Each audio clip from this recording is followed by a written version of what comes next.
Hi, everyone. Thanks for joining us today for Visualizing Abolition with Bryan Stevenson, founder and executive director of the Equal Justice Initiative, and Gina Dent, professor in feminist studies at UC Santa Cruz. I'm Rachel Nelson, director of UC Santa Cruz Institute of the Arts and Sciences. And for the program today, I'll give just a couple minutes of context, short introductions, and then we can move on to Mr. Stevenson and Professor Dent's conversation. For those of you who were with us last week for the conversation with Angela Davis, you'll know that this series of events is part of a larger initiative at UC Santa Cruz on art, aesthetics, and abolition. The talks accompany an exhibition held at San Jose Museum of Art, our partner in the initiative, called Barring Freedom, which features contemporary artworks that delve into the violent histories and urgent present of prisons and policing in the United States. After delays, the exhibition opens this Friday, October 30th, and stays on view until April 25th. So if you're nearby, please check it out. Planned with my co-curator, Alexander Moore at UC Santa Cruz Institute of the Arts and Sciences, as well as Lauren Dickens at San Jose Museum of Art, the exhibition features works by, to say all the names of the amazing artists at least once, American artists, Sadie Barnett, Sanford Biggers, Keith Calhoun, Chandra McCormick, Sonia Clark, Sharon Daniel, Maria Gaspar, Ashley Hunt, Dee Hibbert Jones, Nomi Talisman, Titus Kaffar, Reginald Dwayne Betts, Dina Lawson, Cheryl Rowland, Dred Scott, Jackie Smell, Hank Willis Thomas, Patrice Renee Washington, and Levester Williams. I thank them all for their work, which creatively engages the problematics of our prisons and criminal justice system and provides astute insights into how the system has become normalized into the US social fabric, despite its racist workings and vast injustices. Their artworks give context and act as calls for action amid the current state of affairs in the nation and have been the catalyst for this initiative. Also part of this larger project on art and abolition is the fantastic Music for Abolition, directed and curated by Terry Lynn Carrington. You heard some of that at the opening, and we'll also premiere a powerful new song and video tonight called Sleepwalkers, composed and performed by Chris Davis with Val Jonti and Lisa Finnegan. So stay tuned for that pleasure. To learn more about the exhibition and artworks, to watch the music videos, and to find the recordings of these events, and this is being recorded, please visit barringfreedom.org. And a quick reminder, we welcome your questions and do feel free to put them into the Q&A at any point. There's been time set aside for those later. So with that information out of the way, today I'm happy to welcome Gina Dent and Bryan Stevenson. It's so nice to see you both today. And while I don't think either of you really need introductions, I did want to take just a moment to thank you both for this conversation. Gina, I'll say again, your collaboration on conceptualizing this series and your commitment to the arts in relation to anti-prison activism has, of course, been at the center of all we're doing, and it's been a continued pleasure, so thank you. And Mr. Stevenson, I'm truly thrilled that you could join us. Your work as the founder and executive director of the Equal Justice Initiative and efforts and successes eliminating excessive and unfair sentencing, exonerating innocent death row prisoners, confronting abuse of the incarcerated and the mentally ill, and aiding children prosecuted as adults is always inspiring. This work is ever urgent in the face of obstacles that continue to mount in the federal government. So thank you and your team for your continued efforts. It's no wonder that you've won numerous awards, including over 40 doctorates, the MacArthur Foundation Genius Prize, and the ABA Medal, the American Bar Association's highest honor, or that your book about your life and work is a bestseller and has been adapted as a major motion picture. What's particularly interesting for us within the context of thinking about art, aesthetics, abolition, and activism is how you combine this amazing legal career and commitment to eradicating racism and poverty with also a focus on art and culture. And I'm talking here about your role in the creation in 2018 of the Legacy Museum and the National Memorial for Peace and Justice in Montgomery, Alabama, which chronicles the legacy of slavery, lynching, and racial segregation, as well as the connections to mass incarceration and contemporary issues of racial bias. I'm very much looking forward to you both talking about how this confluences of interests and commitments, especially relevant as we prepare for what comes next in the nation. So thank you. And I'll bow out now and leave you to it. Thank you, Rachel. Oh, welcome, Bryan. Well, thank you. It's great to be with you. It's wonderful to have you, and I appreciate you taking this time out. I know you're always very busy, but with COVID and our elections coming, and maybe you didn't watch the Supreme Court confirmation process, but we've all been pretty busy. Yeah. So I want us to begin with where you began. You are now, as Rachel pointed out, memorialized on film as a character now. People, I think, are somewhat familiar with your life. But what I really love for you to talk about is what it was like to do this work early on when there wasn't so much of a popular environment embracing what you were doing or speaking about abolition. Yeah, well, I really appreciate that question because you're right. 35, 36 years ago when I started this work, there was no real community, there was no real infrastructure. People were really hostile if you started talking about the problems of over-incarceration and excessive punishment and unfairness. And even though we had a criminal justice system that treated you better if you're rich and guilty than if you're poor and innocent, nobody seemed to want to engage with that problem. And so it was tough. There wasn't a lot of support. When I graduated from law school, the first year and a half, I slept on another lawyer's couch because I couldn't afford my own space. And, I was driving to Mississippi and Louisiana and Alabama from Atlanta, Georgia, in a kind of beat down car. And it was challenging, but I spent so much time with my clients and their families that it was also very purposeful and very affirming. They embraced me. There weren't a lot of lawyers of color in this field, and many of them had never even met a lawyer of color. And there was this intensity in the relationships that formed that could sometimes be overwhelming and challenging, but also could be so affirming. It was an extension of my own upbringing in a rural Southern community. And, it was hard. I mean, I remember when we opened the project in Montgomery, and I was trying to get things together, and I didn't have lawyers yet, I didn't have resources yet, and I got a call from someone on death row who said, "Mr. Stevenson, I'm scheduled to be executed in 30 days. Will you please take my case?" And I had to explain to him, I said, "I'm sorry, we don't have books, we don't have phones, we don't have the things we need to do a case. I can't take your case yet." And he got really quiet, and then he just hung up, and it unnerved me. And I went home that night, I couldn't sleep thinking about that. And I came back the next day and he called me and he said, "Mrs. Stevenson, I know you don't have your books and you don't have your lawyers and you don't have the resources, but I'm begging you, please take my case." He said, "You don't have to tell me you can win. You don't have to tell me you can stop the execution." But he said, "I don't think I can make it these next 29 days if there's no hope." And when he put it like that, it was impossible to say no. So I'd say no. So I said yes, and started working on the case and went to all of these courts. And on the day of the execution, got that dreadful call from the court telling me that our motion for a stay had been denied. And it was the first time I had to be with someone who was about to be executed. And it was so challenging. And I drove down to death row. And in those days, they used the electric chair and they would actually shave the hair off of someone's body to prepare them for execution. But the powerful thing for me was when I got there, I started talking with this man, and it was very emotional. It was very intense. We were close and we were holding hands, and he just kept saying, "Bryan, it's been such a strange day." He said, "When I woke up this morning, the guards came to me and said, 'What can we get you for breakfast? What can we get you for lunch? What can we get you for dinner?' He said, people have been coming to me saying, 'Can we get you water? Can we get you coffee?' And I'll never forget him saying, he said, 'Bryan, it's been so strange. More people have said, 'What can I do to help you?' in the last 14 hours of my life than they ever did in the first 20 years of my life.'" And I was holding that man's hands thinking, yeah, where were they when you were 3 and your mom died? Where were they when you were poor and on the streets? Where were they when you were abused and dealing with drugs and alcohol? Where were they when you came back from the war traumatized and addicted? And it was so painful to have him pulled away and executed. And it would have overwhelmed me, but for the community of people who were still saying, "We need you to do this." And that was the powerful thing. The complement to all of that deprivation and challenge and lack of money and lack of community was this incredible space where marginalized people, vulnerable people, incarcerated people, condemned people kept affirming the value of what I was trying to do. And they gave me more than I could give them. And it made navigating those years challenging, but it also made it possible. And I still value those relationships today.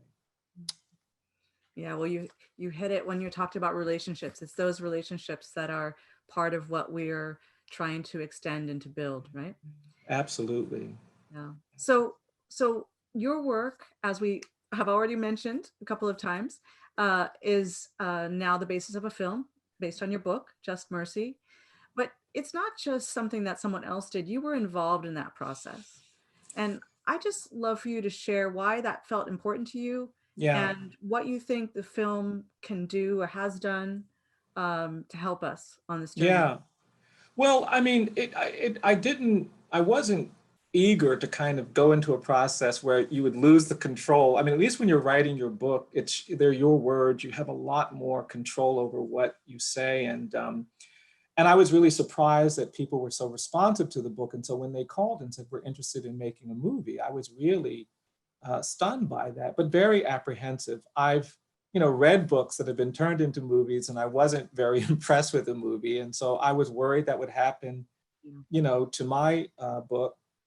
But fortunately, the creatives that got involved in that process, Daniel Destin Creighton, the director, and Michael B. Jordan, and Jamie Foxx, we had an amazing producer, an incredible Black woman, Naya Kokendall, who was very committed to getting this done right.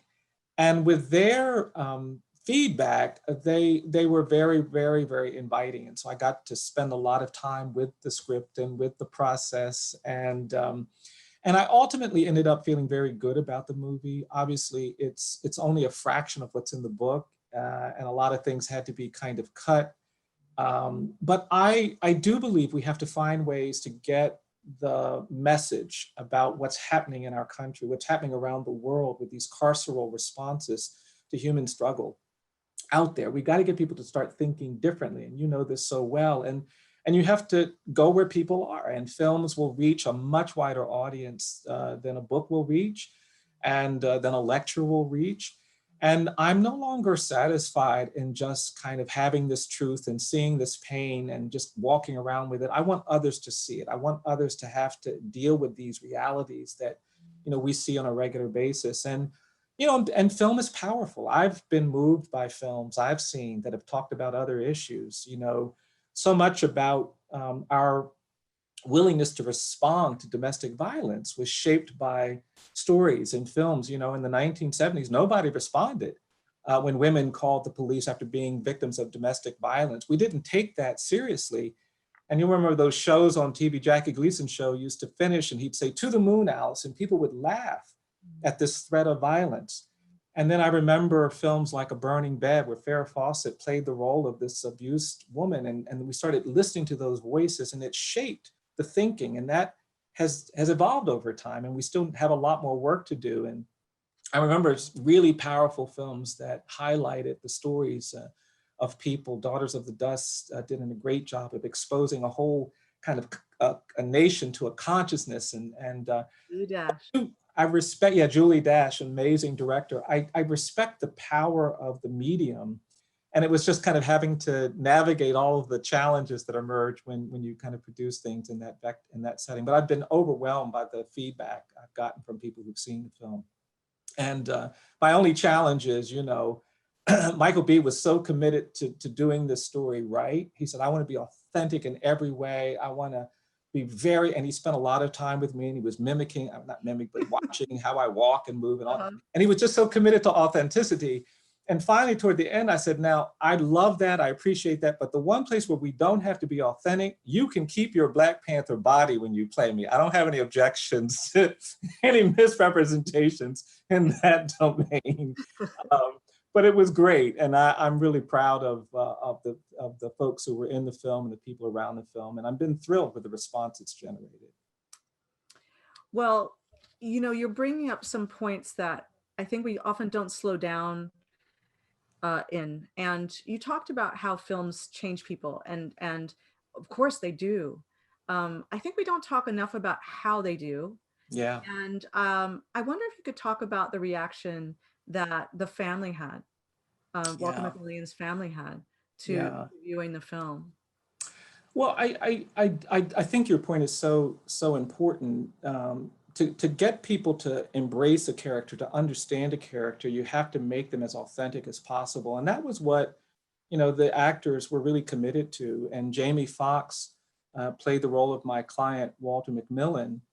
And he was really intent on getting Walter's look. And he studied we did a 60-minute segment with Walter back in the day, and he studied that, and he got the hair just right, and he shaved, and he moved in that way. And I was very nervous when we showed it to the family. We had all of the family members come to Montgomery to see it, and I was just apprehensive on how they were going to respond. And when we started the film, and Walter is seen driving, and he walks into the space, several of the family members started gasping. They were just reacting in this really intense way, and several of them stood up, and we had to stop the film. And they kept saying, "That's Walter, that's Walter. How did you get Walter?" And I said, no, that's the actor. And you know what's interesting? I had the same challenge when they screened it for me. I couldn't actually pay attention because I saw my client, this man I'd worked with for many, many years. And that is the power of this medium, when you can create a visual representation that stirs a connection that's been lived, that's been authenticated, that has power and meaning. And then you add to it the words and the story. It just has a force, a power to do things. And you know, once we explained to some of the members of the family what was happening, they were a little embarrassed, but then they were also really engaged. And it meant the world to me that they were so proud of the film and so happy to see his story, because in many ways it was their story too. And that's what was important to me when I wrote the book. You know, when you put someone on death row and you condemn someone unfairly, you don't just do that to them. It's their family, it's their community, it's everybody who knows them that has to bear the weight of that injustice, who has to carry the weight of that shame and pain and anguish. And that was very real for me when I was working on that case, and work on many of my cases. And I think the collective harm of these unjust systems sometimes gets ignored because we're focusing on the particular person or the particular facts, when in fact there are consequences to this kind of injustice. And Karen Kendrick played Minnie, Walter's wife. She's an amazing, amazing actor, and she did a brilliant job, and she was able to articulate and express those emotions in a really important way. Yeah, I actually thought the film was amazing too. It's, you know, when you're in this work, you don't expect very much about, but what I thought was amazing was the intimate relationships, specifically with Black men, that we don't always see. But one thing in the amazing story you just told about the family that I'm thinking about is the way that all of our experiences are mediated. So we spend a lot of time, I mean, in this moment politically, we're talking a lot about facts and truth. And we've sort of narrowed the distance between facts and truth. And yet you've really been working for so long, trying to widen that gap, and also trying to have us reorganize how we think about facts and what the truth is. So, you know, I'm hoping that we can actually now talk a bit about the memorial and museum project, because as you're just pointing out, all of our experiences are mediated, and even the family members are coming to a film and they know it's a film, but somehow in that moment they can be changed, right? They can shift and imagine what we can do with others. And of course, you have done this incredible work of building the memorial and the museum. I was lucky enough to be able to see it. And so I was able to have the experience of doing it, but our audience probably hasn't had that experience. And so we have, thanks to you, some slides to share. And I'd like us to just go through them and pause in a few places just to give people a sense of what it might be like. Yeah, sure. So the entrance, of course. Yes. Very beautiful. Yeah, and if I can just say, Gina, I mean, just for some context on this, you know, I'm a product of the Supreme Court's decision in Brown versus Board of Education. I grew up in a community where Black kids couldn't go to public schools. There were no high schools for Black kids when my dad was a teenager. And the lawyers came in and made them open up the public schools. And that's how I got to go to high school. That's how I got to go to college. That's how I ended up in law school. And I was really impressed with the power those lawyers had to enforce the law to protect disfavored people. Because if you had a vote in my county, we were only 20%, Black people were only 20% of the population. Nobody, they would not have voted to end racial segregation, but the lawyers seemed to have that power. And I wanted to use that, and that's what actually got me to law school and got me into law. But about 12 years ago, I began to realize that I don't think we could win Brown versus Board of Education today. I don't think our court today would do something that disruptive on behalf of poor and vulnerable and marginalized people. And that's when I realized we're just going to have to get outside the court and actually begin working on the narratives that have made us indifferent to inequality and injustice. And the museum and the memorial became the consequences of this deep dive into narrative work, into trying to express something about this legacy that we've never really acknowledged. And I went to Johannesburg and I saw the Apartheid Museum there. I read about the Genocide Museum in Kigali. I've been to Berlin and seen the Holocaust memorials. They're really powerful. When I came back, it just struck me that we haven't created spaces in this country that acknowledge the history of enslavement and lynching and racial terrorism. And that was really the genesis. And when you walk inside the memorial, it can be challenging. And so we wanted to create an environment outside of the memorial with all of those flowers and things to know that you're in a safe place, even as you begin to see things that are hard. And it's probably impossible for people to see, but as you walk in, you're going down, aren't you? Yeah, the first corridor, these monuments, which are for counties, for every county in the country where lynchings took place, is represented. When you first walk in, the monuments are at eye level, they're on the ground, because we wanted to create an intimate relationship so people would understand that these represent human beings. And they're 6 feet tall. We decided to get this Corten steel, which is made when it comes out of the factory, it's silver, but it gets out in the sun and it oxidizes and it turns brown, and it's not flawless. There are lines and trails, and it has a very human and organic quality.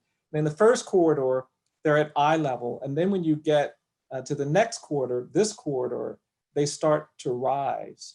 And then by the time you get to the third corridor, you're standing underneath these monuments. And for me, it was important to lift up this history, this legacy of terror, because as I said, this violence wasn't just done to the individuals who were lynched and are named, it was done to the communities. They could have buried the bodies of lynching victims in the ground to try to get away with it, but they didn't want to do that. They wanted to actually lift these bodies up and sometimes hang them from trees and bridges and telephone lines, because they wanted to torment and traumatize and taunt African Americans in these communities. They wanted everyone to feel that terror, which is why we use the word terrorism to describe that era of violence.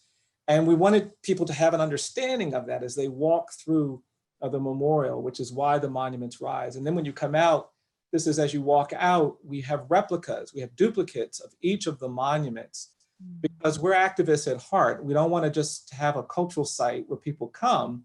We want people to do something after they come. And we're now working with hundreds of communities around the country about claiming the duplicates, creating a presence in the very counties, in the very places where these lynchings took place, that can make this memorial live all over America. And so Rankin County, which is Jackson, Mississippi, and Scott County, in these spaces, we're creating markers and iconography that forces people to confront this history of lynching and violence, a history that has long been ignored. And we wanted something that, that had a takeaway, which was why we had those duplicates. And this, of course, is one of several sculptures we have on the site. We have one from Kwame Akoto Bamfo, which is on slavery, one from Dana King, the Bay Area artist, who honors the women of the Montgomery bus boycott. And then this, of course, is from Hank Willis Thomas. It's called Raise Up, and it contemporizes this legacy of violence and terror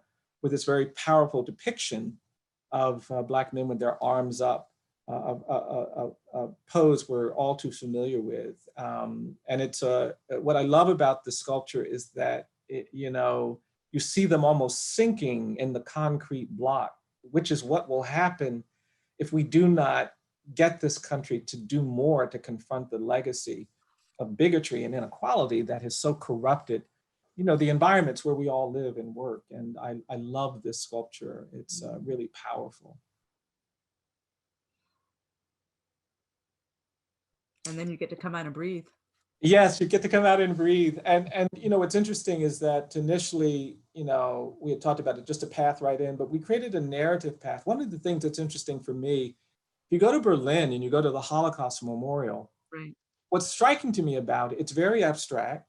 There are no words. There's no narrative about the Holocaust. They actually trust people to enter that fairly abstract space and have a meaningful encounter with those slabs that say nothing, because they expect that people can come into that with a narrative about the Holocaust that they have learned. They don't have to explain it to them.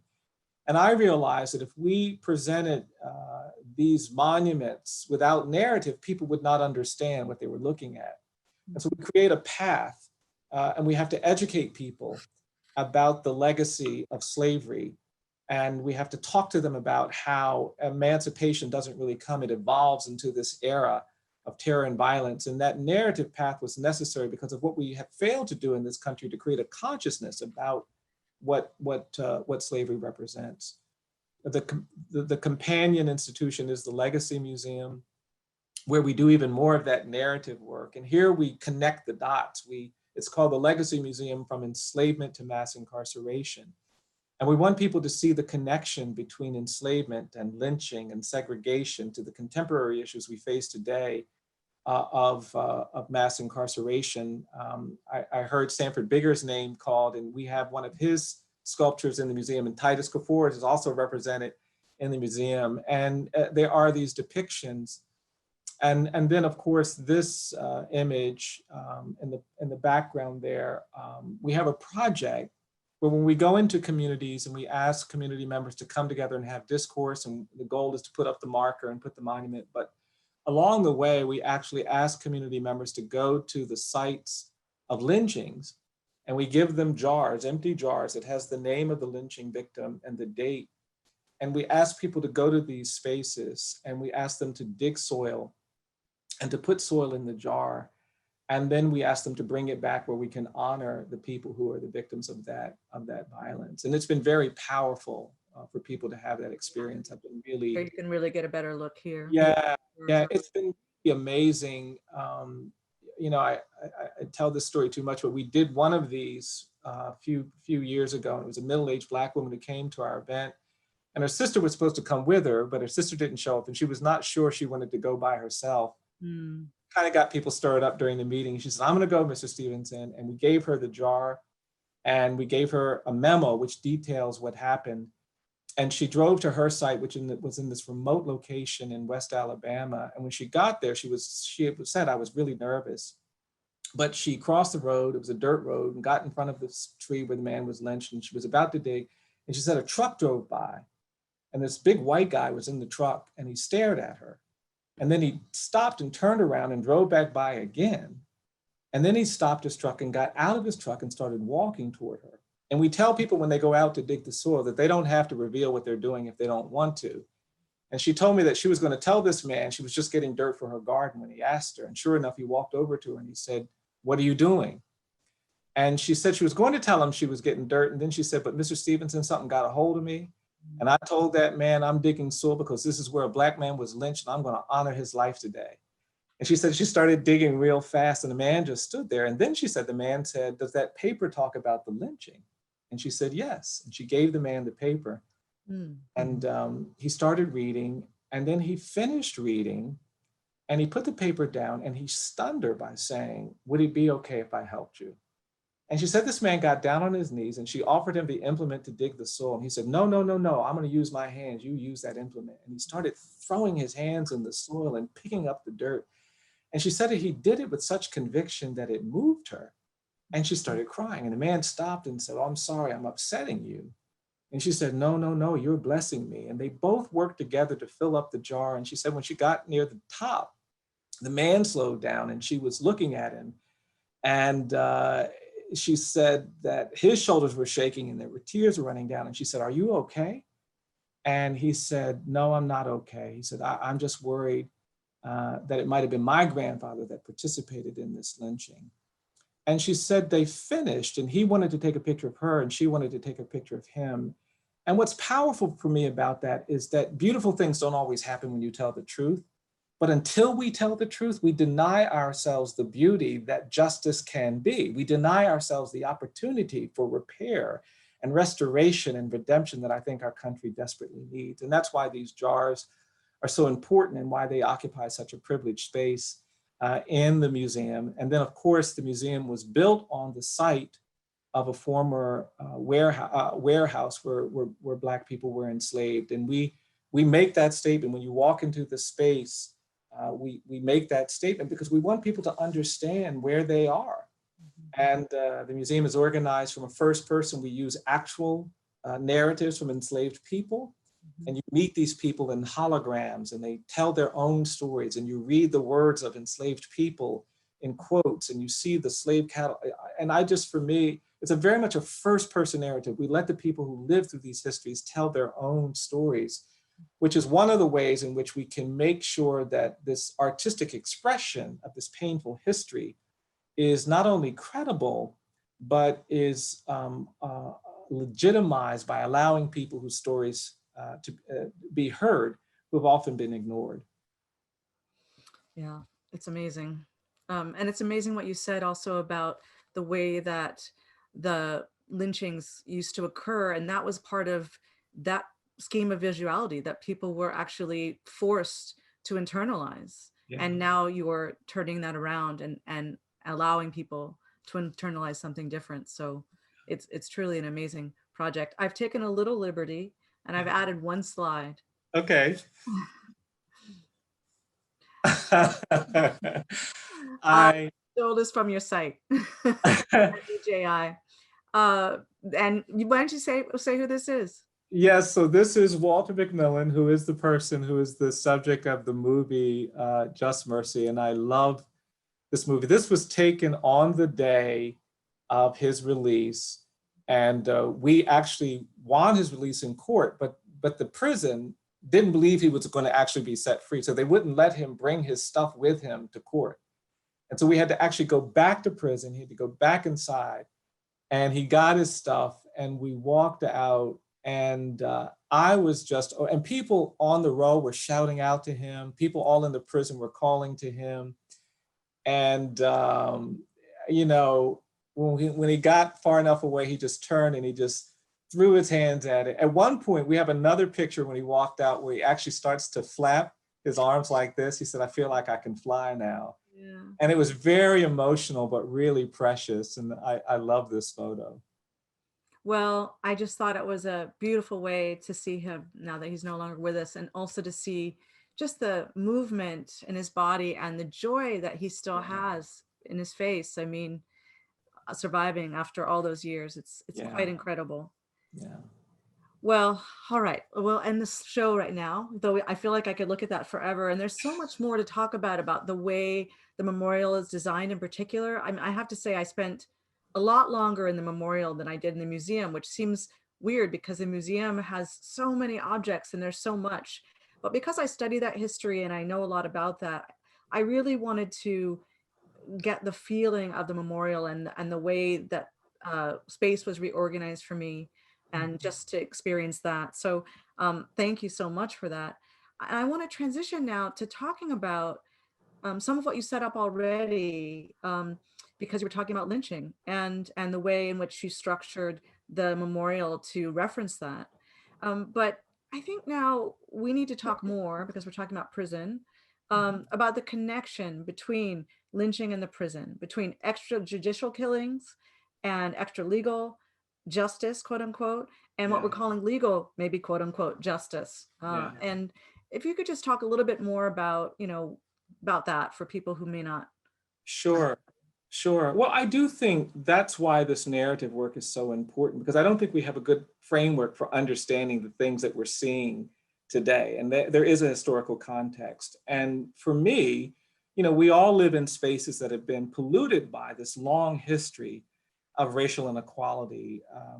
We did something horrific throughout our history that has corrupted the environment. And a lot of people think, oh, those toxins will just dissipate after a period of time. And what we now know is that it doesn't work like that. We're going to actually have to clean the air. We're going to have to create strategies and solutions and interventions that deal with this. And, I think we're a post-genocide society. I think what happened to indigenous people when Europeans first came to this continent was a genocide. We killed millions of indigenous people through famine and war and disease, but we didn't acknowledge it. We kept their land and we kept their words. Half the states in America are native words, but we made the people leave. And we created this constitution that talks about equality and justice for all, but we didn't apply those principles to this segment of the population because we created a narrative of racial difference. We said, oh, those indigenous people, they're savages. And that narrative was toxic and destructive. And it was that same narrative that then made us comfortable with 2.5 centuries of slavery. And I've argued that the great evil of slavery wasn't the involuntary servitude and the forced labor. The true evil was the ideology we created to justify enslavement. The enslavers didn't want to feel immoral or unjust or unchristian. So they made up this idea that Black people aren't as good as white people, that Black people aren't fully human, that Black people aren't evolved, that Black people are less deserving, less capable, less worthy. And that ideology, that narrative was never confronted. And that's why I've argued that the Civil War is fought, the North wins the Civil War, but the South wins the narrative war because that ideology persists. And, we passed the 13th Amendment, which did not address this ideology, and it retains that clause, no slavery except for people convicted of crimes, because they want some way to leverage this narrative, this ideology. And then for the next century, we see Black people pulled out of their homes and beaten and tortured and traumatized and lynched. And I think we have to understand the through line that creates that. We allow lawlessness and mob violence to dominate many parts of this country throughout the first half of the 20th century. The 6 million Black people that flee the American South and go to Oakland and go to Los Angeles and go to Cleveland and Chicago and Detroit, they go to these communities not as immigrants looking for new economic opportunities. They came to these communities as refugees and exiles from terror. And we never acknowledge that. And so the words become important. Older people of color sometimes come up to me and they say, Mr. Stevenson, I get angry when I hear somebody on TV talking about how we're dealing with domestic terrorism for the first time in our nation's history after 9/11. They said, we grew up with terror. We had to worry about being bombed and menaced and lynched every day of our lives. And so we have this heroic civil rights movement in the 1950s and 60s. Courageous Black people did some extraordinary things.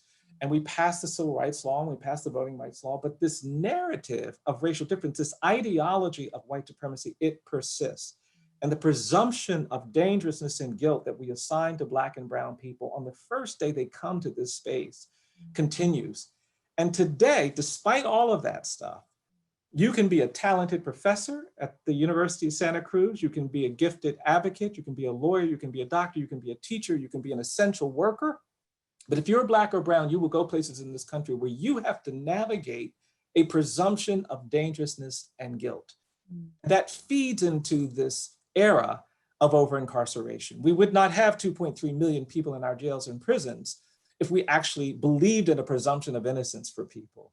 If we didn't understand that we were carrying out this mandate that has been crafted for a very long period of time. And so these connections for me are really important. Throughout most of the 20th century, the prison population of this country was very flat, very stable. It's in the 1970s when we start giving into the politics of fear and anger, and we say that people who are drug addicted and drug dependent are criminals. We're going to use the criminal justice system to respond to that. Then we begin to see our population grow. So today we have the highest rate of incarceration in the world, but that was a choice we made. That was a purpose behind that, and it intersects with this longer history. We could have said that people suffering from addiction and dependency have a health problem, and we need a healthcare response to that problem. And so I think these things are really important, and that's why when we were building the site and when we were curating both the memorial and the museum, we wanted the focus to be on this narrative that we have to understand if we're going to understand how to really battle these issues that we're facing today, police violence and prisons and bigotry and abuse of power and all of these other manifestations of this larger issue. Absolutely. And you've done such tremendous work to secure that narrative for us in the public. And there have been other efforts. I mean, I think about how popular the new Jim Crow, the book was, and I think about 13th and the film. And so now we are in a moment when people are actually recognizing something that the museum says, and that many people have been saying, that slavery did not end, and as you put it there, it evolved. But that's a complicated statement legally, and that's a complicated statement in terms of what it doesn't factor in. So let's just say that we assume our audience, not every audience, but our audience is aware of a lot of what we're talking about now, and about the need for this new narrative, and has been working on that narrative. But you've also mentioned Indigenous people, but you talked about genocide. But of course, we also have Indigenous people being having the highest rate of incarceration. Absolutely. And it's something that's largely erased from view now. We also have, coming from the West Coast, we have a lynching history, which includes other kinds of people as well, Latinx folks and others. So I think now one of the things that's really inspiring is to think how the foundation that's been laid to change this narrative now can get further nuanced and can be more inclusive and can expand, so that we can actually really start to address what you said so provocatively about the difference between the US and, for example, Germany. Yeah, Right? yeah. Germany, No, they know people will be able to fill in. yeah, no, I think that's so true. And I think it's really important that we make that point, because this instinct to otherize, to demonize, to marginalize people who we categorize as different. And people don't know. I mean, we have this calendar, this digital calendar that we put out, and we just tell a story each day about the history. And so many people don't know. I mean, our immigration history, for example, that we passed something in this country called the Chinese Exclusion Yeah. and made it a law. And then we want to pretend like our policies don't have a racist sort of background. And I think it's that education that we have to insist on to get people to understand this. And you're right, I do think we have to see the importance and value of bringing in all of these communities, and I think there are connections. Loving v. Virginia was a case about challenging the bans on interracial marriage, but without that advocacy, we wouldn't have the case that gives us marriage equality and some of the other issues that have come into play. And so I do think that's a really important point. And I do think that this country has to do something comparable to what other countries have done. We need transitional justice in this country because we haven't done the work. After apartheid, there was a recognition that there had to be a truth and reconciliation process. After the genocide in Rwanda, they realized that they would never be at peace if they didn't talk about what happened. And you see this in Germany, where you can't go 200 meters without seeing markers or stones that have been placed next to the homes of Jewish families. And what's remarkable to me about Germany when I go there are no Adolf Hitler statues in Germany. There are no monuments to the architects of the Third Reich. If you try to propose honoring the architects of the Holocaust, there would be complete rejection of that. And yet I live in a region where the landscape is littered with the iconography of the Confederacy, and it reflects this ignorance, this lack of reckoning. And that's why I think this work is so important. And the visual of living in spaces where you have to walk past these totems that celebrate the era of slavery cannot be overstated, the power, the pain of that. And I think the challenge we face, of course, is that a Black majority took over in South Africa. There was a military intervention in Rwanda that ended that genocide, and power shifted. The Germans lost the war. There hasn't been a transfer of power in this country. So our advocacy has to be nuanced and complicated by strategies and tactics and leadership and courageous voices without that shift in power, right? And that's what makes our work so challenging, but also so urgent. And I think that's why we want to bring in people. We have to reach people where they are. We can't just stand where we are and wait. We've got to go where people are and engage them and push them.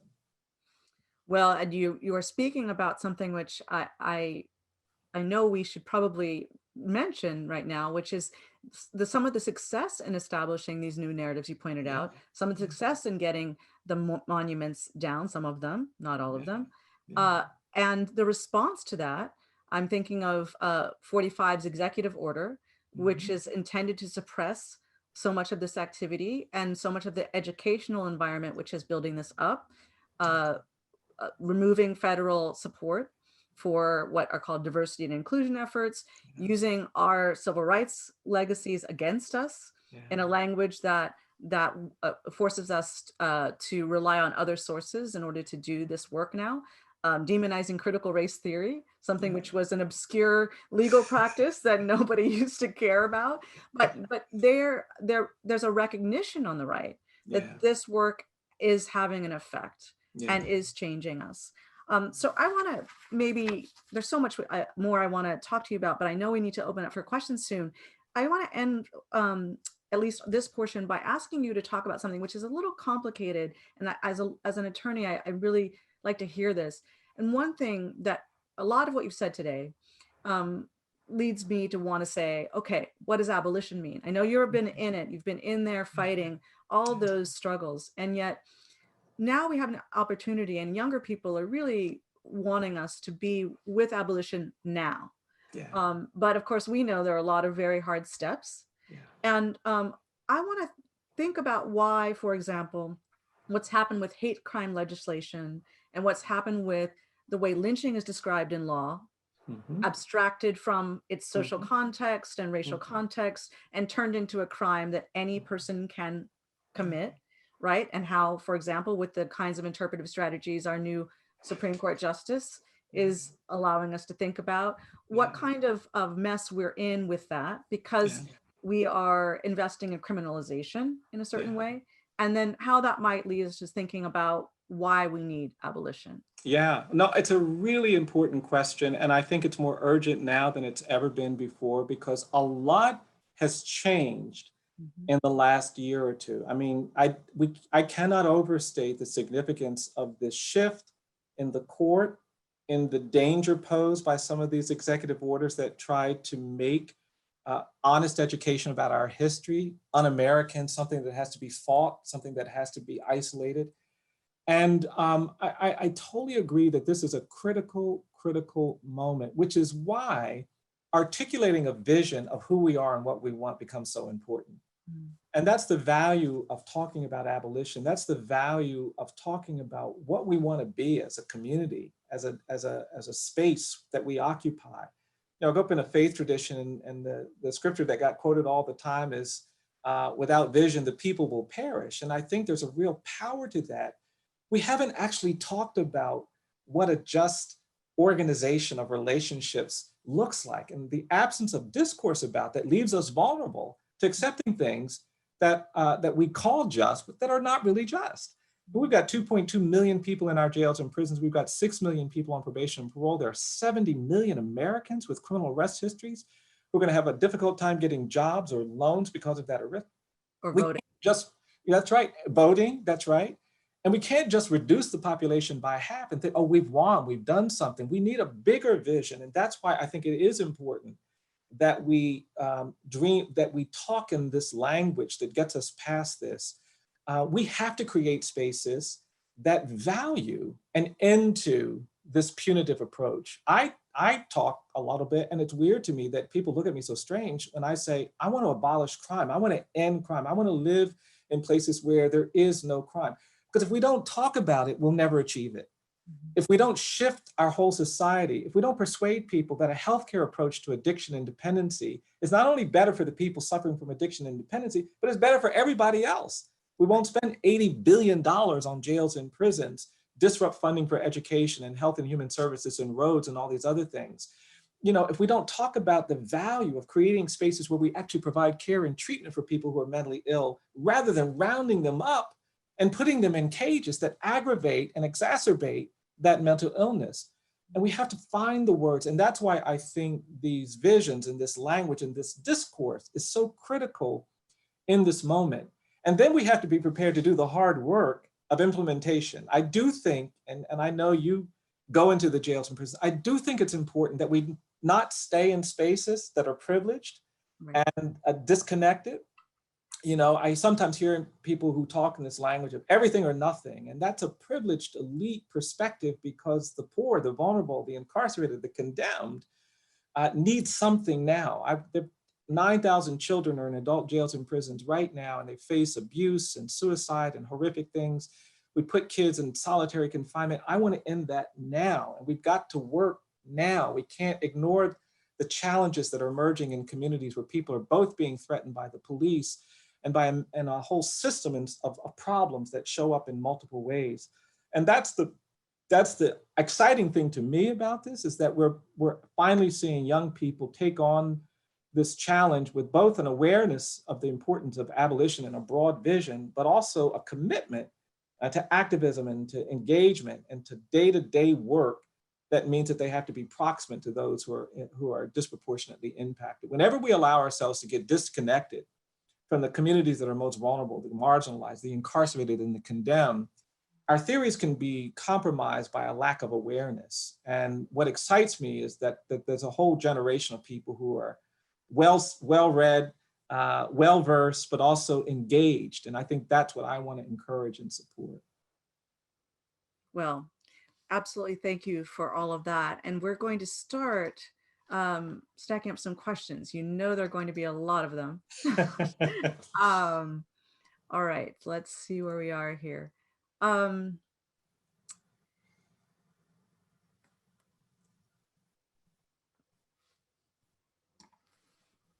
So, yeah, okay. I'm picking this up a bit at random, but I'm reading from someone who writes, Mary Dixon, who writes, "I know my relatives go back to a generation of slave owners, and I understand one slaver owner was a terrible, terrible man.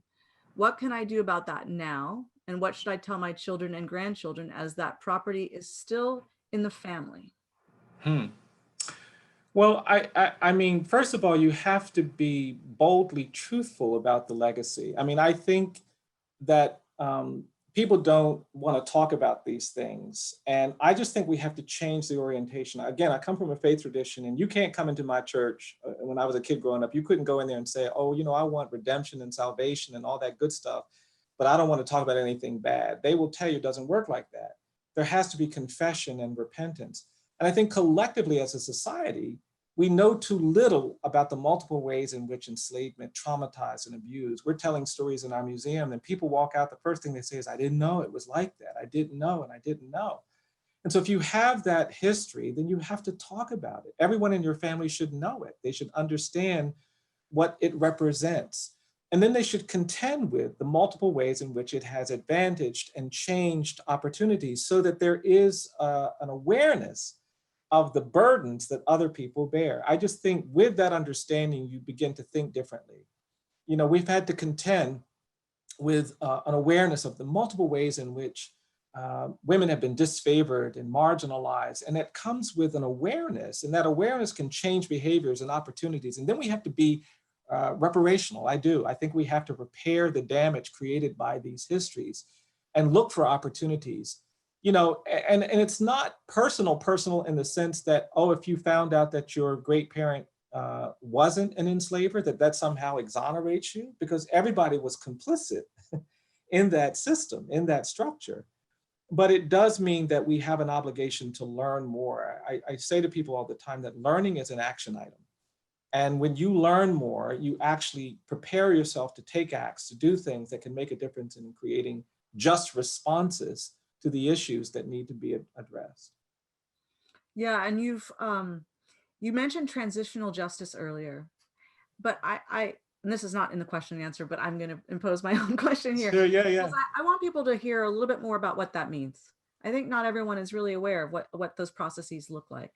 Yeah, well, there's basically an understanding that if you commit horrific human rights abuses, if people have been victimized by systems and structures, particularly for decades or even centuries, you can't just stop that victimization and expect that there will be justice. You're going to have to do something to repair the harm that has been done. You're going to have to actually think about what is needed for this whole society to transition into a new world order, to a new way forward. And one of my frustrations about the law in the US is that when you go to law school, all the courses on corporations and contracts and property, they're all about remedies. We talk all about remedies. But somehow in the human rights context, in the civil rights context, we don't actually talk about remedies. We just say, oh, don't violate those rights anymore. In the 1950s and 60s, we said to the states that disenfranchised Black people for a century, don't do that anymore. And they weren't even required to say, okay, we won't do that. Because what they actually said was, well, no, we don't agree with that. And the absence of remedy and the absence of transition meant that we never really dealt with that problem. What transitional justice requires is that we do concrete things that actually repair the damage and transition the society.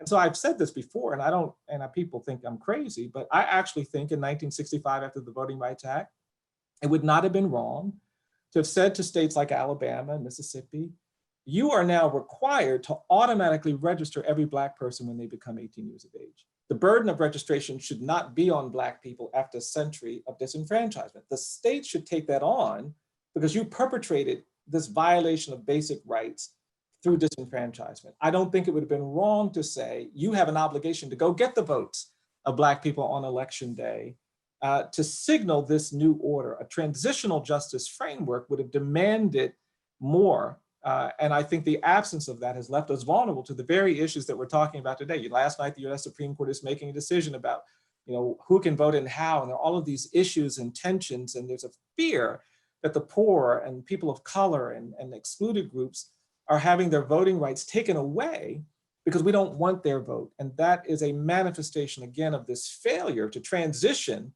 once we acknowledge these rights deprivations to something that was just, something that was fair, something that was remedial. And that's why I think transitional justice is so important in a society like ours. Absolutely. And it would take a very long time. It's not something, I mean, as any South African will tell you. That's right. That's right. It's, and also it needs to involve what we are calling reparations, right? Something which has to actually create resource shifts, not merely apologies. Yeah, that's right. And I do think that's an important point. I'm saying to people, no, I want an era of truth and justice, truth and repair, truth and restoration, truth and redemption. Because if we don't create the space to do all of the hard work, there are no shortcuts on this. It's going to be a whole era. We're going to need decades of this engagement to fix a problem that is 400 years in the making. And I think that's a really important point for people to have when they think about this work. Well, okay. I'm going to try and get into some more of these questions. Here is one. How important is the site of the National Memorial for Peace and Justice? Do you think that it encourages folks to travel, do a sort of pilgrimage to an urban area that's not really visited for this purpose? Sorry, I'm just reading the question directly. That's okay. No, I actually really appreciate that question because, yeah, I really do. A lot of people have said, oh, make it virtual, make it accessible wherever you are. And I've been resisting that because I actually think there is something important about making a journey to a place like Montgomery. This is a city, I mean, I'm sitting in an office on a street where thousands of enslaved Black people were trafficked. It's called Commerce Street. I'm literally 200 meters from the river where Black people were brought by boat and by rail, and they got off the boats in chains and they were paraded up this street. I'm in a space that is on the location of a former slave warehouse. I'm 10 blocks from where lynchings took place. I'm 3 blocks from where Rosa Parks refused to give up her seat and where Dr. King Street. And I actually think it's important to inhabit some of these spaces to get the full experience. I think it is important for people to come. At the end of the Civil War, 90% of the Black population was in the American South. Most of us have roots in this region. And I think there is something important about the journey. You go to these places, Auschwitz and Berlin and whatnot, because there's a power in those places. There's a story. You go to the west coast of Africa and you step into those spaces where enslaved Black people were held. It's powerful. And the authenticity of place is another way in which I think art and the visual experience that makes art memorable and powerful comes together. And I've done that. I've been driving around these county roads for decades, and I stop sometimes and when I see a cotton field and I get out of my car and I just stand there and I think about my great grandfather who was enslaved, and I think about my great grandmother and my grandparents that labored in these fields to just find a way.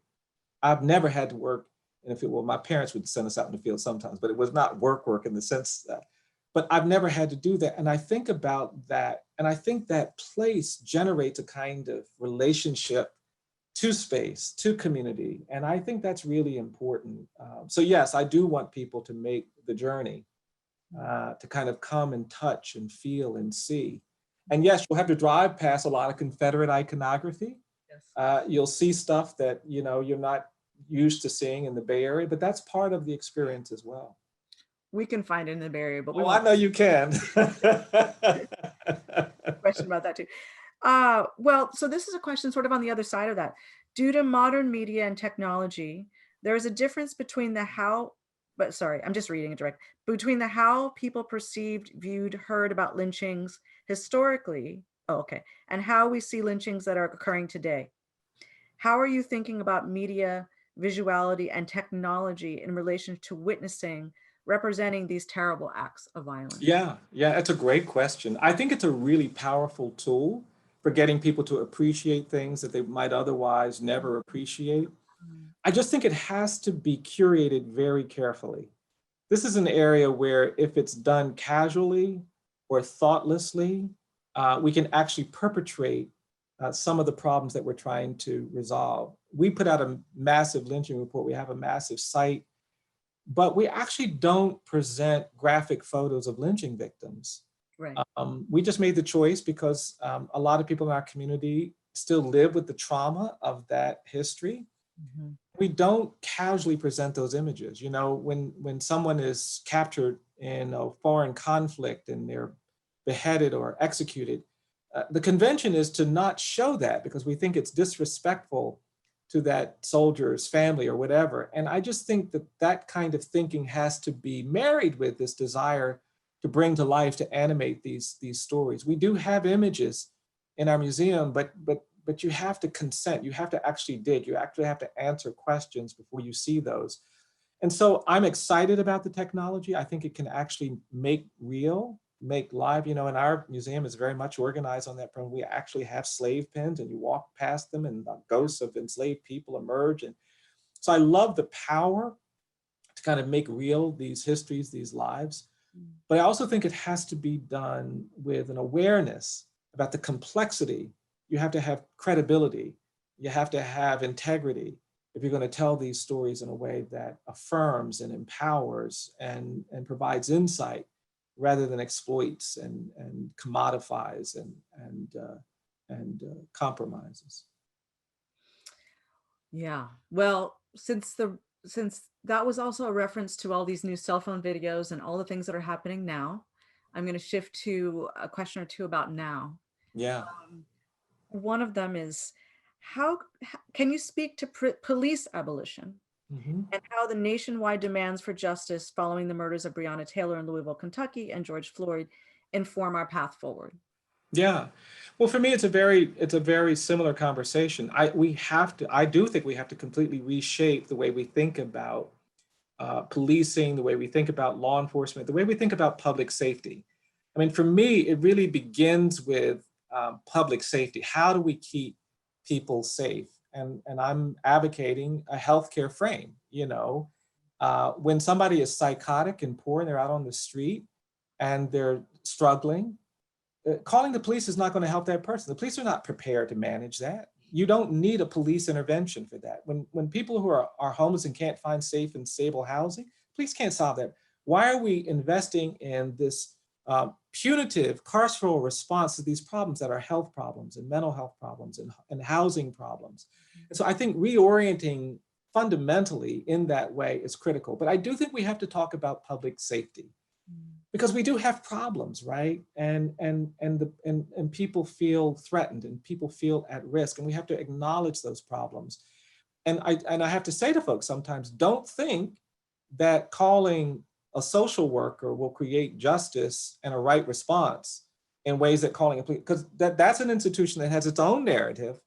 And a lot of communities where I work, people are just as worried about the social worker showing up as they are the police officer, because they have been tools of family assault and violence and pain and anguish. And so we have to think broader than that. And that's why I think we have to have a conversation about how we create healthy, safe communities. And that's why I want to talk about ending crime, just like I want to talk about police violence and over-policing and this mechanism, and obviously there are a lot of things we have to do in between. We do need to end, this kind of bubble we've created around police. It shocks me, that they're the police and prosecutors and judges are the only people in American society that have the kind of legalized immunity that shields them from accountability, even when they have admittedly done things that are bad and wrong. And it's just unconscionable. Even in the business community, if you lose all the money, if you fail, you're not going to be able to hold your job. In sports, you can't keep coaching if you lose every game. And somehow in policing and prosecutor and we don't care how bad, and that has to change. And we have to change this dynamic. We've got people policing in communities that they don't even live in. And of course, when you're not present, when you're not part of that community. So everything about it has to change. But I am interested in a broader conversation about how we create healthy, safe communities, the public safety conversation, which goes beyond policing, which has to include race, because you can't get to an honest conversation about safety without talking about all the structures and systems that have ghettoized and marginalized and segregated Black and brown people and immigrant people into pockets where whatever the public health threats are, they're aggravated. And we see that with COVID. We see that with all of these other challenges. I think that's the critical conversation we need to have in this country now. Great. Here's another question. What would you tell someone who believes statues honoring Confederate leaders should remain as a reminder of the past and a warning for the future? Yeah, I think it's ahistorical. Those statues do not warn anybody of anything. Listen, in my state of Alabama, Confederate Memorial Day is a state holiday. Jefferson Davis's birthday is a state holiday. We don't even have Martin Luther King Day. We have Martin Luther King / Robert E. Lee Day. These statues and were not erected to kind of warn people or to educate, and we haven't actually changed our consciousness about them. They actually represent opposition to racial integration. A lot of them were put up in the 1950s when advocates and activists were protesting. And we have a little chart on our site. The next period of time, when you see this kind of real increase in Confederate iconography after the 1960s, that would be 2008, after a Black person is elected president of the United States. It's an increase. And so I think it's misguided to assign to these emblems and tokens this important history lesson that we can never forget. That's not what they represent. If we really want history lessons that warn, that educate, we're gonna have to create a completely different kind of iconography. And believe me, people in Germany don't need to see Adolf Hitler's statue to understand the damage that was done. You don't have to see Idi Amin on a statue to reckon with that legacy. You don't have to see some of the people who have abused others. You just can't reconcile that kind of iconography. We don't put up monuments and memorials because we want to expose and humiliate and demonize someone. We put them up to honor. That's why there are no Osama bin Laden statues in the United States. That's not the way we think about that kind of art. And I just don't think we can convert it to something else. And my question is, why do you want to see that? I mean, really, it's like thousands of white men in oversight. Why is that important for your experience in this country at this moment when we're trying to actually reckon with this history? I don't think there's much credibility for me in that perspective. Yes, it reminds me though, and we have a question related to this about how you've been talking again and again about narrative and about history and about this country and our incapacity to deal with history and really to teach it, to think with it. We have a question that asks, were either Dr. Stevenson or Dr. Dent, and I won't answer right now, influenced by the works of Derek Bell with regard to how racism functions within the law itself? Do either of you see as influences in your work today?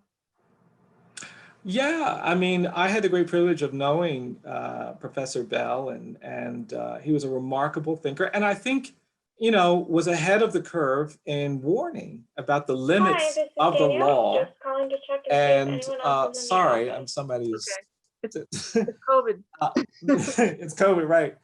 And I think he recognized the limits of the law. And yeah, my reckoning 12 years ago, when I realized we probably couldn't win Brown versus Board of Education today, was in many ways shaped by some of his warnings and some of his advocacy. But I actually think it goes beyond law. I think our challenge right now, because even legal institutions are influenced by the broader environment. We had that incredible moment during the 50s and 60s where the court did some things, but it's a moment. Before then, the court was actually an institution of oppression, right? They are the ones who struck down the 14th and 15th Amendments and kept them from being enforced during the Reconstruction years, during the first half of the 20th century. Even now, we're seeing that.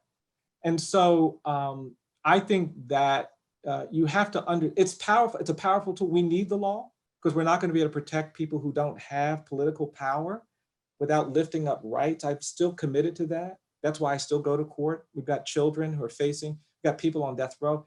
I'm not going to be protected without using the law to shield them from majoritarian oppression and abuse.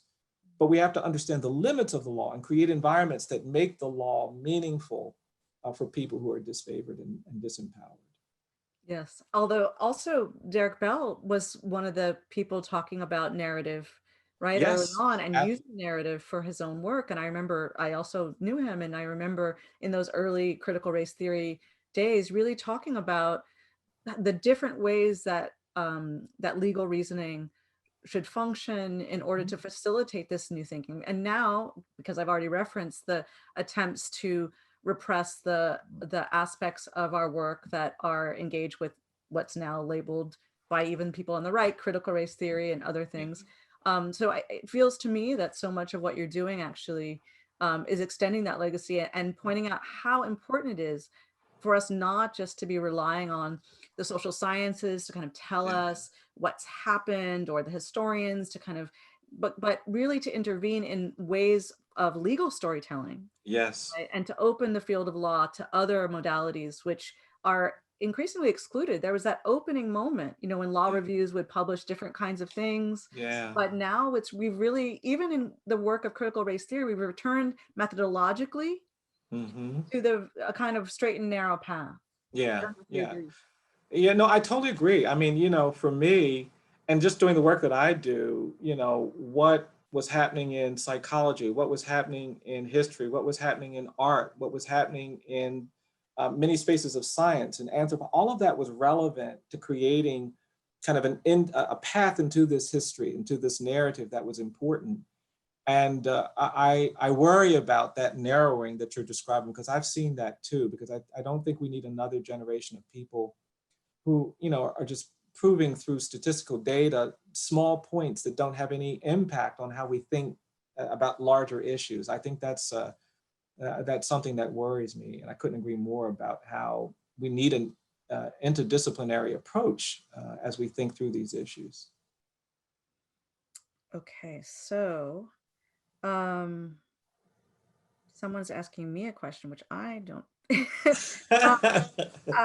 Well, I will raise it to see if you have a comment on it, really. The question was to ask me to clarify the distinction between fact and truth. And I think you'll give a better answer to that. Well, I don't know. Well, I mean, facts without context can be misunderstood. I often say that each of us is more than the worst thing we've ever done. And I believe that. I believe that no one is just their worst act. And if someone tells a lie, they're not just a liar. Now, they told a lie. That is a fact. But the truth is, they are more than a liar. If someone takes something that doesn't belong to them, they're not just a thief.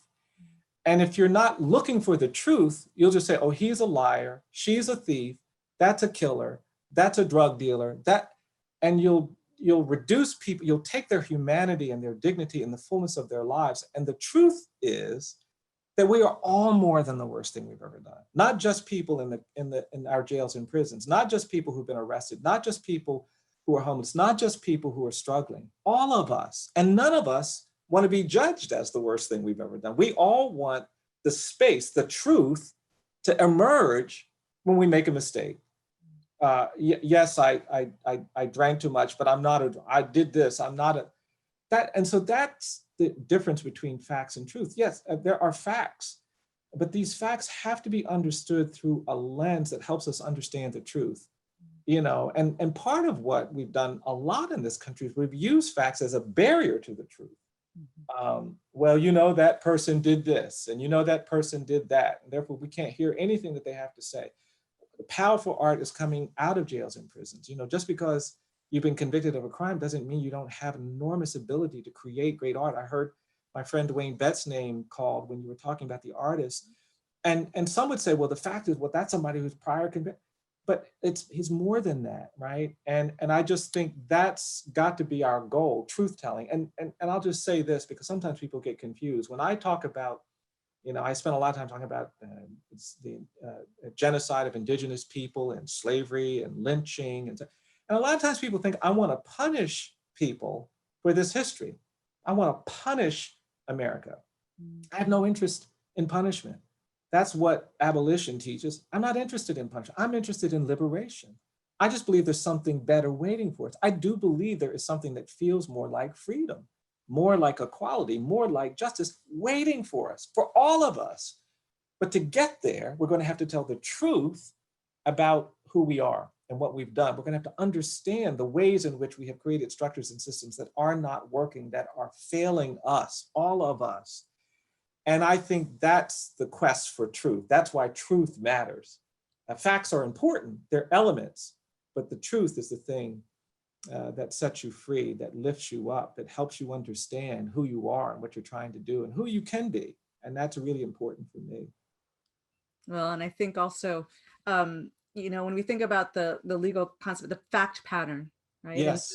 And how the world that you're creating, where people are able to experience these spaces, and your work on narrative and the visuality component, really to help us to expand that, right? Not only in terms of the way we understand law, but in terms of the way we even have a context for making those judgments. Yeah. So I think we have time for one more question, because we have something we're going to especially preview, premiere. Could you speak on your interactions with Mass Design Group in the process of visualizing the Memorial for Peace and Justice and Museum, and how artists and designers better support creating spaces of reconciliation and justice? Yeah, I mean, they were one of several people that we collaborated with when we were working on the memorial. I mean, to be honest, when we started this process, I was like, oh, I'm a lawyer, I don't know, blah, blah. And we had all these people come in and they started doing things, and we were actually really unsatisfied. I said, but that doesn't help. I don't feel what I'm looking for here. We had to get a lot more involved. And so we actually became quite primary in the way we wanted to tell the story. And even though it was new to me, I would rather fail doing something that I thought was honest and expressed what I wanted us to say than succeed because we played by all the conventions. And so a lot of what we did was unconventional. And we just wanted partners who were willing to go with us down that unconventional path. And Mass was a good partner for that at the memorial. Our artists and sculptors, were great partners for that. We were blessed that extraordinary people like Toni Morrison allowed us to use some of her words in our memorial. And the great poet, Elizabeth Alexander, allowed us to use her words in our memorial. And then we had these gifted artists like Hank and Dana King and Kwame Akoto to bring it all together. And then writers, when you get into the third quarter, we added this element of epitaphs where you just read a sentence about why someone was lynched. And it's for these mundane things. Black man lynched because he stepped on a white person's toe, didn't call a white man, sir, a Black woman lynched because she complained about the violence against her husband. And so we just wanted partners that understood that we had a vision, and we wanted them to help us support that vision. And MASS was one of those groups. There are a lot of others who have that orientation, because otherwise, it becomes about architecture. And we've been very insistent on that. It was like, we don't want you to disconnect from the narrative of racial inequality and racial injustice by talking about architecture. That's an offense to us. We just insist on having that integrated with a larger narrative. We see both of these spaces. It's a narrative museum and a narrative memorial. It tells a story, and the story is the primary thing. And I was really fortunate to work with a lot of artists and builders and designers and architects who shared that and were willing to support us in expressing things through that lens. Well, I want to thank you because you've been so patient with us, and we really appreciate your time, and I've so enjoyed this conversation. I feel like we could keep talking. It's like I'm next to you again, and it's wonderful.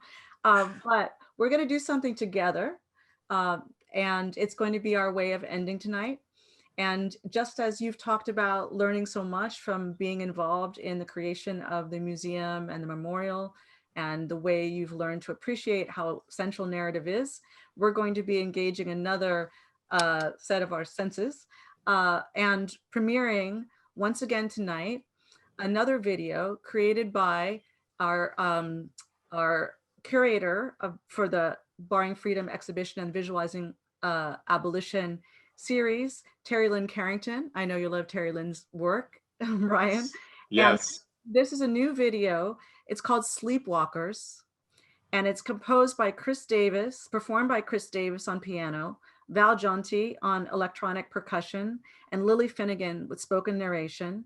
And Terry Lynn Carrington did the sound design and production, and Yo V did the video editing. So tonight, for the first time, please everyone enjoy with us, and Bryan, please enjoy Sleepwalkers. Everywhere I look, I see sleepwalkers.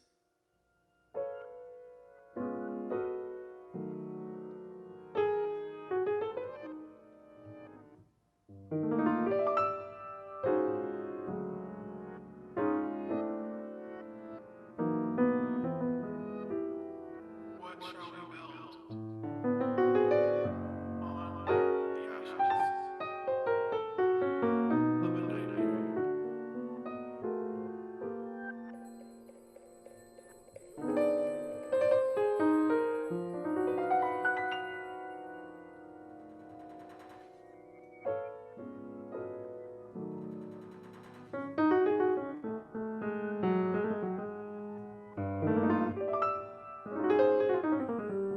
Into the seeds of a new society.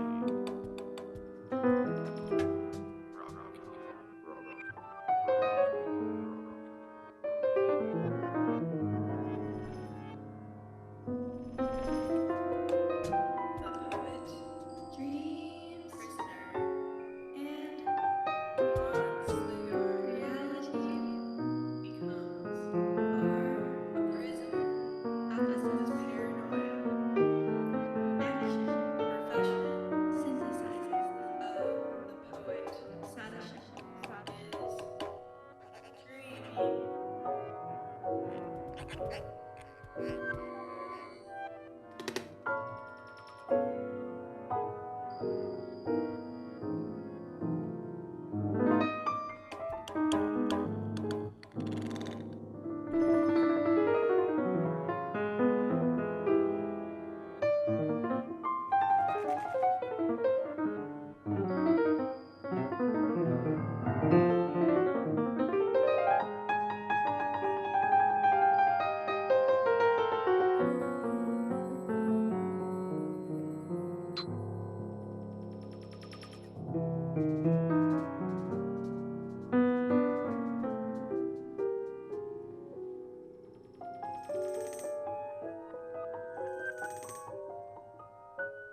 What does the jailer give up? A key becomes an instrument of the state? Does the jailer remember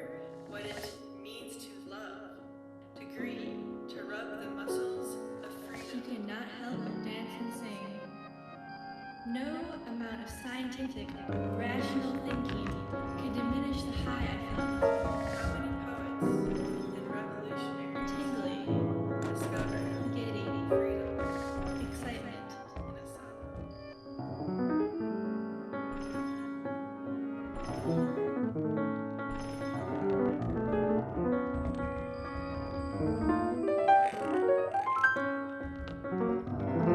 Dancing myself singing, feet don't fail me now.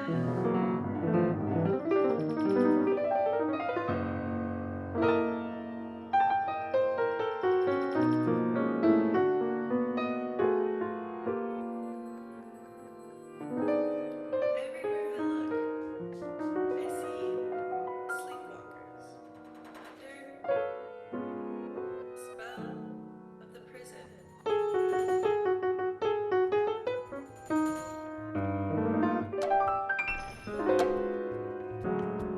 Jackie Wang.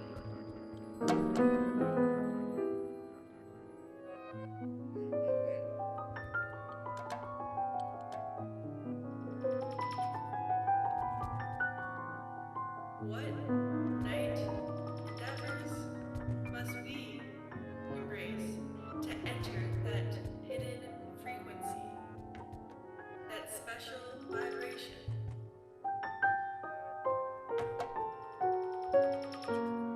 The one Sun Ra believed would set us free.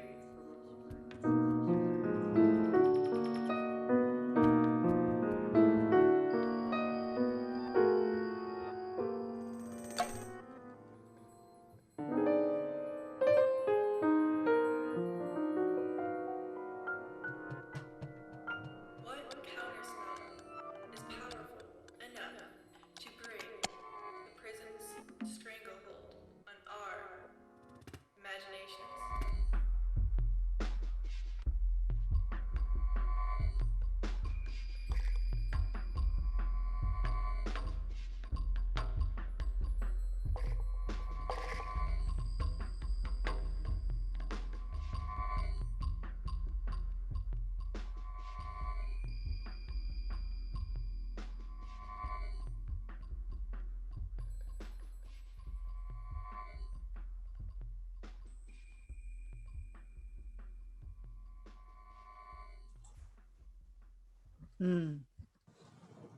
So, as they wrote, sleepwalkers act in mindlessness, prison guards enforce. How do we imagine a society that breaks away from what we are told is possible? Free of sleepwalkers and prison guards, imagination is a key element of abolition. This piece was inspired by the words of Robin D.G. Kelley and Jackie Wang, both of whom are quoted. So I want to leave us, as you've helped us, to imagine abolition. Thank you so very much, Bryan, for this evening. So enjoyed. Thank you. Really enjoyed being with you. And hopefully we'll be with each other in person before, Yes, before the end of time. absolutely. All right. Have a lovely night. And thank you all for joining us. And look forward, please, to our next event, advertised now on your screens. Good night.